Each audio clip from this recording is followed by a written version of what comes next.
In this video, we're going to talk about heatsink options for VFDs.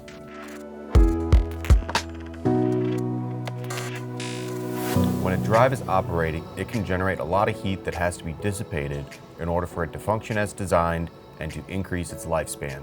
How to dissipate that heat can depend on your application requirements, availability of water cooling, and environmental ambient conditions. First up is the air-cooled heatsink. For this, there are two versions, the push-through or the panel mount. Both of these have fins on the heatsink and a fan pushes air across the fins to cool it down. The more common version for the air-cooled is the panel mount, which you can see here. This simply mounts directly on your control cabinet. For this, all of the heat stays within the cabinet, so you need to keep that in mind and make sure there's proper ventilation or cooling so the cabinet doesn't overheat. The second version is the through mount, also called the push-through. For this, the heatsink pushes through the back of the electrical cabinet so that up to 70% of the heat can be dissipated outside of the electrical enclosure. The benefit of this is that you don't have to worry about the heat inside of the cabinet, so you don't need the extra air conditioning or ventilation. The downside of this is that the heatsink is no longer in the protected enclosure and is in the ambient environment. Because of this, you have to make sure it's properly protected from dust and water. One thing to keep in mind for both air-cooled options is that the cooling capacity of air decreases with altitude.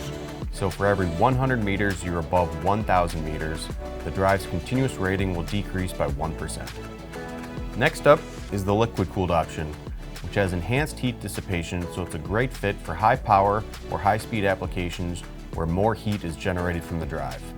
Similar to air cooling, liquid cooling also has the panel mount or the push-through version. Unlike the air-cooled version, the through-mount version you see here of the liquid cooling drive is the more common of the two.